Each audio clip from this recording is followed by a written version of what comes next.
Hello, everybody. My name is Nathan Nemers, and welcome to my TED Talk.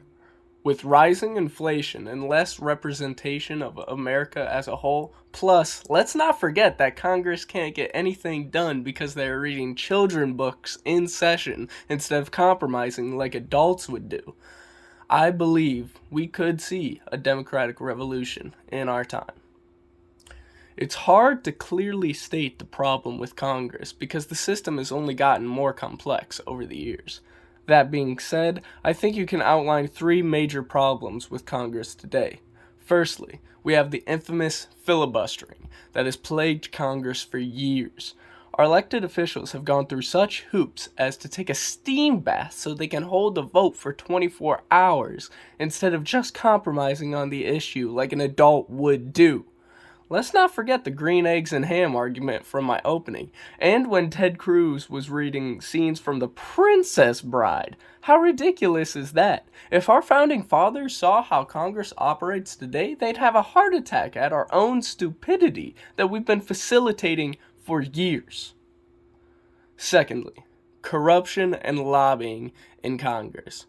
You may argue that lobbying is a good thing for businesses to work together with Congress, and if you said that, bless your soul, you see the good in people.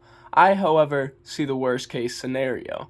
These big tech companies have way too much power, too much money, and too much influence.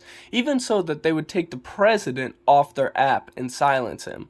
Whether you like Trump or not, you have to agree as an American that a tech company proving it has power over the president, who is supposed to be the most powerful man in America, the commander in chief of our military, was overshadowed by Twitter?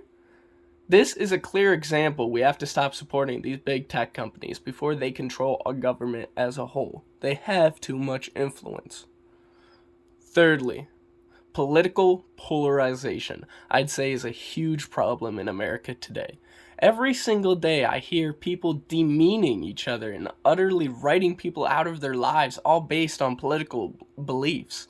And I find that ridiculous.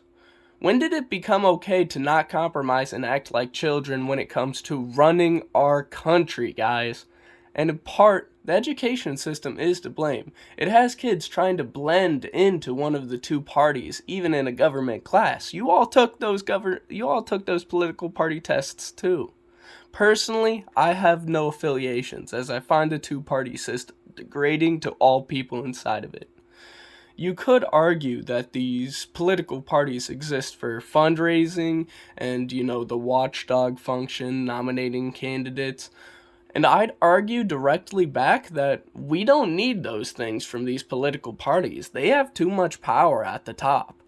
If if the people want something done in Congress, it will be done. We have to give power back to the individual and take it from these almost tyrannical party systems that keep corruption in our government and give those in power even more of it. On to my solution. To start off my solution section, I must say, there's no surefire solution as a 18-year-old Solon High School student. I do not have all the answers to every problem. This issue is so big that it's going to take all of us to stop it before we ultimately destroy ourselves. That being said, this is what I propose. Eliminate the two-party system once and for all, and push a more issue-based Congress where we put money towards bills we want passed. I still think that we should have elected officials, but these officials need to have an overall lack of privacy, for not a better word, and have to be open with the public. This may seem like an invasion of privacy, but that's the price to pay to be a government official. These people have a lot of power. They cannot go unchecked. Next, we should get rid of lobbying. And I know there are benefits to lobbying, but honestly, I think that's just what the people in power want you to think so they can facilitate their cycle of power and just keep on giving it back to themselves. We have to give power back to the individual so that we, the people, can unite. Finally, I have one more solution, and this topic is related to government, I assure you. I'm, of course, talking about climate change. If any of you still don't think climate change is real, words cannot describe your ignorance. This is an issue our generation has to solve, whether any of us like it or not.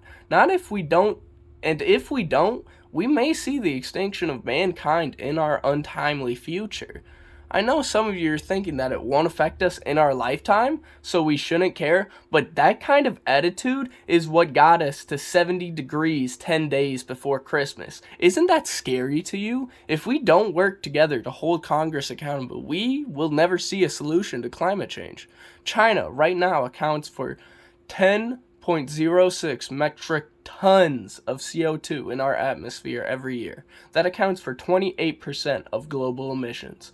This is because big companies outsource there for cheap labor so they can make even more profit. If we leave these companies' greed unchecked, it could destroy all of us. Additionally, we, the US, are the third with 15% of global emissions every year. And you may say that's not a lot, but I assure you it is. We need to invest in cleaner energy. And by that, I don't mean solar or wind. A little research will show you just how much emissions it takes to create solar panels are not worth the little amount of energy they produce. The only reason everyone thinks it's clean is because solar panel companies paid people to say that. It takes about 3 years for solar panels to become carbon neutral. If you're on my doc, I have a link to the article that proves this. That means that 3 whole years of operating for solar panels to erase their own carbon footprint by being made. That's a long time. This is why I suggest investing in nuclear power. Here's an article giving you 3 reasons why nuclear power is safe. However, I only need the first one. Nuclear power is a clean energy source. It has 0 emissions. It's renewable and only needs to go through fission to create energy, which is basically splitting uranium atoms. This might sound dangerous, but with proper precautions, it's completely safe. You may cite the famous Chernobyl incident as proof nuclear power is dangerous, but if you knew anything about Chernobyl, you would know that they weren't using proper safety methods, and that is what led to their downfall. I also have an article that proves this if you just do a little bit of reading. In conclusion, I urge everyone listening to do your own research and draw your own opinion on all of the topics I discussed about today. Climate change, the two-party system, and the government as a whole. I've been Nathan Nemers, and you have been a great audience.